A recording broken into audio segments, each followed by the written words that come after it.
알거지가 될 거라고 누구나 뜯어 말립니다. 돈 내고 유령만 살 것 같아요. 인구도 차마 없습니다. 이게 일반적인 생각이고요. 분당이라는 기회를 놓쳤습니다. 분명히 우리는 이런 황금알을 낳는 기회라는 것을 인식하고 있었는데 누군가에게는 꿈을 꾸는 아주 큰 돈일 수도 있고요. 누군가에게는 생각보다 너무나 약해서 미래를 걱정해야 되는 돈일 수도 있습니다. 학교에서도 알려주지 않은 기본을 렛츠고! 본 영상으로 주식을 투자하시는 분들이나 주식을 시작하기 예정 중이신 분들 혹은 기초를 다시 한번 짚고 싶은 분들에게도 아주 쉽고 편한 영상이 될 수 있을 겁니다. 시작 전 구독, 좋아요, 알림 설정 부탁드릴게요. 우리는 모든 투자를 하는 데 있어서 이 원리와 시장 메커니즘에 대해서 우리는 어릴 때부터 배우게 됩니다. 자, 이건 워낙 쉽잖아요. 시장 논리의 원리이기도 하고요. 시장 메커니즘의 기본 구성이기도 합니다. 수요와 공급 이론에 대해서 우리는 가장 먼저 어릴 때부터 배우게 됩니다. 수요라면은 수요자가 내가 필요한 사람이 일정한 가격에서 종목이 될 수도 있고 부동산이 될 수도 있어요. 하지만 이런 것들을 사고자 하는 욕구를 말하고요. 공급 같은 경우는 회사가 처음에 상장을 하고 시장에 배포한 주식의 총량, 자, 그리고 이미 시장에서 이 주식을 가지고 팔고자 하는 주식의 총량, 이런 형태로 수요와 공급을 맞추는 것이 주식에서는 일반입니다. 부동산 같은 경우는 땅을 더 늘리거나 줄일 수 없죠.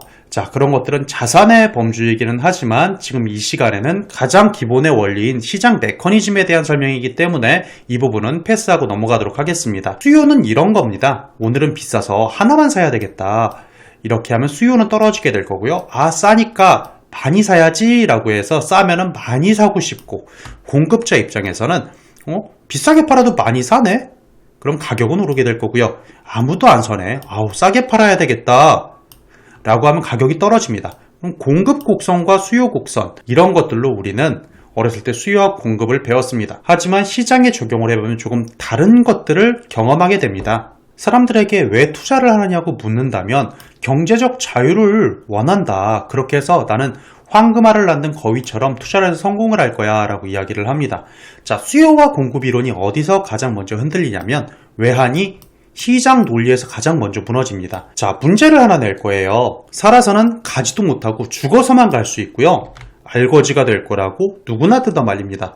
돈 내고 유령만 살 것 같아요. 인구도 차마 없습니다. 이게 일반적인 생각이고요. 반대적으로는요, 이런 식으로 생각을 해요. 나는 경제적 자유를 원해. 백만장자로는 너무나 부족하다는 겁니다. 자, 그럼 어떤 결과가 있었느냐? 여러분들 몇 초만 생각해 보자고요. 여러분들은 유령도시 판교를 살 수 있는 기회가 사라졌고요. 자, 하우스푸어 분당, 하우스푸어의 두려움에 분당이라는 기회를 놓쳤습니다. 그리고 살아서는 진천에 살고 죽어서는 용인에 묻힌다고 용인을 놓치게 됐습니다. 분명히 우리는 이런 황금알을 낳는 기회라는 것을 인식하고 있었는데 우리는 이런 기회를 놓치게 됩니다. 두 번째 황금알을 놓칠 수는 없었어요. 자, 그래서요, 조금 다른 생각을 해봅니다. 이거 주식을 왜 하니? 자, 그런데 하나의 회사를 투자하려고 하는데요. 76년도에 시작을 해서요. 영혼을 갈아 넣었더니 85년에서 쫓겨냈습니다. CEO가 없어지기도 하고요. 매출이 잘 나오지도 않습니다. 답도 없어요. 할 줄 아는 게 이거밖에 없으니까 97년도에 회사를 다시 살리고 싶어요. 돈도 1달러만 받을게요. 투자를 제발 도와주세요.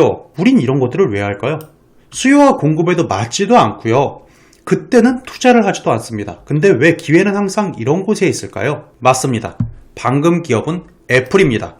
우리는 엄청난 기업과 엄청난 기회들을 항상 이런 황금알을 낳는 거위, 이런 황금 사과를 항상 놓치고 있다는 사실을 누구나 알고 있지만 누구나 시도하지 않습니다. 자, 처음으로 돌아와서 이제 시장 논리를 하나하나 짚으면서 다시 정립을 해보도록 할게요. 자, 수요와 공급으로 조금 전 의미를 전혀 표현할 수가 없습니다. 그렇죠. 리스크를 포함하지 않았나? 아닙니다. 리스크도 아니고 수요와 공급도 아닌데 이것을 설명할 수 있기 전에 하나만 딱 외우고 가자고요. 우리는 수요가 많은 것을 구매 압력이라고 말하고요. 공급이 많은 것을 판매 압력이라고 합니다. 너무나 쉬운 말이지만 너무나 혼동하고 있기 때문에 이건 하나는 잡고 가겠습니다. 모든 투자에서는요, 인플레이션과 디플레이션이 적용이 됩니다. 자, 소비자 물가지수로 확인할 수 있고요. 디플레이션도 마찬가지로 소비자 물가지수로 확인할 수가 있습니다. 자, 그럼 치킨값의 변화로 인플레이션을 설명할 수가 있어요. 제가 어릴 때에는 치킨값이 5,000원이었어요. 자, 이것도 사실 5,000원도 아니었던 것 같아요. 3마리 10,000원이었나? 그랬던 것 같습니다. 자, 2000년도에 들어서서요. 자, 이게 한 마리 10,000원으로 바뀌기 시작했습니다. 자, 그러면은 15,000원. 자, 그리고 지금 올해는 20,000원이 넘는 것도 있죠. 뭐 예를 들어서 윙 같은 거, 뭐 허니콤보 뭐 이런 친구들은 22,000원도 넘는 것들을, 자, 이런 것들을 인플레이션, 물가 상승이라고 우리는 인식하고 있습니다. 마찬가지로 디플레이션도 소비자 물가지수로 확인을 할 수가 있고요. 주택담보대출을 예를 들어 보겠습니다. 부동산이 이렇다는 게 아닙니다. 예시입니다. 90년도에 주택을 샀습니다. 집이 1억에 빚이 5천이 있었어요. 자, 그런데요. 집이 조금 떨어졌네요. 근데 빚도 그대로예요. 자, 2010년이 됐습니다. 집은 8,500만 원으로 떨어졌는데 빚도 똑같이 5천인 거예요. 자, 결과적으로 계속 떨어져도 빚은 그대로입니다. 물가는 하락하는데 빚은 그대로네. 경제가 좋지 않네. 이런 것들을 디플레이션이라고 부릅니다. 근데 이 두 가지 종류만 있으면 참 좋은데요. 자, 여기서 문제가 하나 발생합니다. 미치겠다. 이 두 개를 투자 기회로 해서 해석을 하면 되는데 이상한 친구가 하나 생깁니다. 맞습니다. 스태그플레이션이라는 게 생겨버렸습니다. 분명히 경제는 불황입니다. 자, 그런데 물가가 상승하는 상황이 나타나요. 자, 이게 변동성이 큰 환경이다. 이럴 때는 위기와 기회를 수반한다.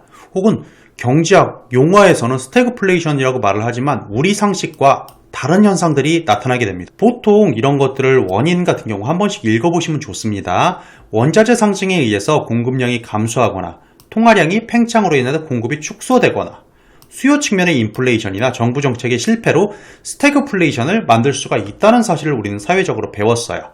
부익부, 빈익빈이다.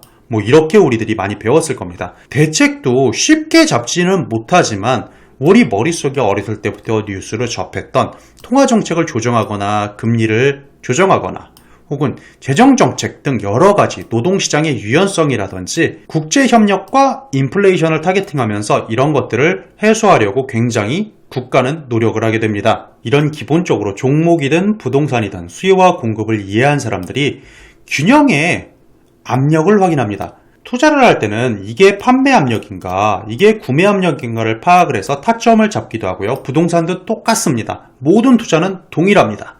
자, 이게 조금 차이가 뒤바뀔 수는 있겠지만 지금 시장의 상황, 인플레이션인가, 디플레이션인가, 스태그플레이션인가 이것들을 확인해서 이 변동성 중에 기회를 잡고 지금의 포지션을 확인한 뒤에 투자 시점으로 포착해서 투자를 한다고 보시면 아주 간결할 것 같습니다. 백만장자라는 말을 실시간 듣고 삽니다. 진짜 부자는 어떤 기분일까? 이런 생각을 하기도 하고요. 오늘보다 내일 부자가 되기 위해서 지금 저희의 채널을 봐주시고 계시죠? 자, 그런데 이걸 하나로 환산을 해보면 약 13억 2천만 원 정도 될 겁니다. 그런데 편의를 위해서 13억이라고 했습니다. 자, 13억은 정말 가지신 분들에게는 생각보다 약한 금액으로 생각을 합니다. 자, 월 450만 원씩 지출을 한다면 24년이면 사라지는 가격이에요. 자, 이렇게 하니까 별로 와닿지 않으시죠? 자본이 감소하면서 악순환이 시작이 됩니다. 예를 들어볼까요? 투자 시점을 포착하는데 성향은 모두 다를 수 있습니다. 나이는 50인데 지금 100세시다라면서 74세부터는 손가락만 빨 수 없잖아. 자, 우리 금융자산에 투자를 하자. 이건 내가 바라는 비용이 아니야. 돈을 버는 방법부터 바꿔야 돼. 공격적인 투자자분이시죠.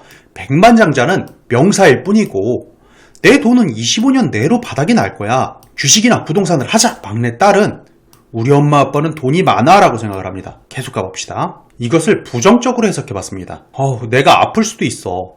20몇 년 뒤면 동전 하나 안 남겠지? 이것은 파산이야 라고 생각을 합니다. 조금 더 나쁘게 하면은 일주일에 식비만 50만 원이 넘게 들고 있어. 왜냐면 나이가 있으니까. 맨날 집에서 먹을 수 있나요? 바깥에서도 한 끼 먹고 사회생활이라는 게 있으니까. 세 식구기 때문에 이 일주일당 150만 원은 사용하겠죠. 사회의 문제는 백만장자를 부자로 말한다는 거야. 나는 부자라고 생각하지 않는데 서울에 집 하나만 있어도 백만장자네요. 집을 물론 팔지는 않았지만요. 수입을 생각 안 하고 놀면서 지낼 수는 없을까? 이번에는 긍정적 해석입니다. 우리 가족이 행복하기를 원하는 것, 이것이 나는 경제적 자유라고 생각해. 투자를 하는 이유라고 생각해. B의 아저씨는요, 물질적인 것들, 자동차, 요트 이런 것들이 아니야. 시간과 여유와 돈에 대한 걱정이 없다면 나는 부자라고 말할 수 있어. 결혼 준비를 하면서 행복한 결혼 준비에 절대 걱정하고 싶지 않은 것. 아이를 키우면서 집과 함께 금전을 저축할 수 있을까? 이런 고민을 하지 않는 것이 경제적인 자유라고 생각하는 겁니다. 주변에 부자들도 많이 봤다. 이런 영상을 받고 도파민이 충전됩니다. 직접적으로 벌어야지 라고 해서 투자시장에 뛰어듭니다. 나는 미래에 뭘 해먹고 살아야 되지? 취업부터 시작해서. 투자라는 것들은 50대는요 안 한다는 게 아니라요 이미 하고 있어서 10%인 겁니다. 그러니까 이건 정확한 수치가 아닙니다. 여러분들이 이해를 돕기 위해서 설명을 한 겁니다. 20대들은 당장 취업 그런 것들부터 그래서 비중을 줘보자. 부동산과 주식이 바뀔 수도 있습니다. 자, 이런 식으로 포트폴리오를 하면서 자신의 자산을 늘려가는 형태가 시장 논리의 기본이 되고 투자의 보고가 될 겁니다. 별게 없죠? 자, 이것으로 우리는 포트폴리오라는 것을 알 수 있습니다. 자, 여기서 4대6 비중이죠. 자, 이런 것들을 합연산이라고 합니다. 더하기의 의미죠. 포트폴리오는 합연산과 고변산의 개념이 섞인 겁니다. 자, 이런 것들로 우리는 투자를 이해할 수 있게 됩니다. 40원짜리 부동산이 44원이 됐고요. 60원짜리 주식이 66원이 됐습니다. 10%의 성장률을 가진 상품군이 되는 겁니다. 자, 얘가 마이너스가 되고 얘가 플러스가 될 수도 있겠죠. 아무튼 결과적으로 결과의 성과를 확인하는 것. 우리는 이것을 포트폴리오라고 합니다. 투자를 시작해 보려고 한다. 우리는 여러 가지 고민을 하게 됩니다. 조금 전에 배웠던 시장 현황도 확인을 해야 될 거고요. 시장 동향도 읽어야 될 줄 알아야 될 거고 정말 많은 기본적 분석에서도 재무제표, 처음 듣는 이야기들 ROE, ROA, 퍼감, 기술적 지표까지도 인식을 해야 됩니다. 그리고 이 기업이 가진 현재 가치와 앞으로 올라갈 것 같은 이 미래 가치까지 꿈을 먹고 사는 종목이든 토지도 그렇고 주식도 그렇습니다. 모든 투자 가치의 미래 가치까지 얼마나 올라갈 건지를 상상을 해야 됩니다. 우리는 이런 것들을 캔들, 그리고 이동평균선, 그리고 거래량으로 표현을 합니다. 부동산도요, 캔들, 이동평균선, 거래량으로 포함하고요. 모든 금, 원자재 마찬가지입니다. 직관적인 지표들로 우리는 이것에 투자를 할지 하지 말아야 할지를 결정하게 되는 거죠. 우리는 진짜 경제적 자유를 원한다면 황금알을 낳는 거위를 찾게 됩니다. 자, 그런데 우리는 항상 기회를 놓치고 있단 말이에요. 자, 남들이 예스할 때 노하고 남들이 노할 때 예스하라는 소리가 아니라 살아서는 가지도 못하고 죽어서만 가는 곳이 있었어요. 그곳에 투자한다면 하지 않죠. 자, 알거지가 된다는 소리를 듣고요. 조금 전처럼 돈 내고 유령만 살겠다는 동네가 있습니다. 반면에 A라는 사람은요, 나는 경제적 자유를 진정으로 원하고 백만장자로 너무나 부족하다 라고 해서 사람들은 이상하게 생각하고 안 좋은 의견을 표합니다. 하지만 항상 결과는 우리의 생각과 달라요. 그렇다면 유령도시 판교를 놓친 거고요. 하우스푸어 분당을 놓쳤습니다. 생거진천 사후용인에 죽어서나 묻히는 용인을 놓쳤습니다. 투자의 현황인 것 뿐이죠. 여러분은 애플을 놓친 겁니다. 우리 주변에는 이렇게 다양한 기회와 다양한 투자 기회들 사이에서 우리에게 언제나 시그널을 주고 있습니다. 하지만 놓치고 있는 건 우리 아닐까요? 우리는 일반적인 수요와 공급을 이해했지만 기회를 이해하지 못했습니다. 자, 미래 가치와 현재 가치와 대입을 하여 수요와 공급을 다시 이해하시기 바랍니다. 우리는 균형의 판매 압력, 구매 압력에 따른 이런 이슈들을 확인하지 못했습니다. 판매 압력과 구매 압력도 다시금 정립하시면 좋을 것 같습니다. 많은 기회가 혼자 하는 스태그플레이션이 오지도 않을까라고 하는 추세선상에 놓여 있습니다. 자, 우리의 지금의 포지션은 어디에 있으며 어떤 식으로 나에게 투자를 접근해야 될 건지를 생각해 보시면 좋겠네요. 이 영상을 투자 시점 포착은 어떤 것들이 있을지를 다시금 한번 정립을 해보셨으면 좋겠습니다. 첫 시간이기 때문에요. 최대한 쉬운 내용으로 할 거고요. 조금씩 여러분들이 시장 논리로서 학교에서 알려주지 않는 정보들로 여러분들을 계속 찾아뵐 것입니다. 오늘 강의는 어떠셨나요? 연결지어서 시장 논리를 인식하는 건 어떨까요? 구독, 좋아요, 알림 설정 부탁드리고요. 누군가에게는 한없이 큰 돈입니다. 하지만 누군가에게는 너무 생각보다 약한 돈인데? 라고 생각할 수 있어요.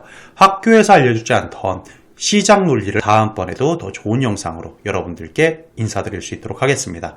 오늘 공부하시느라 정말 수고 많으셨습니다. 안녕!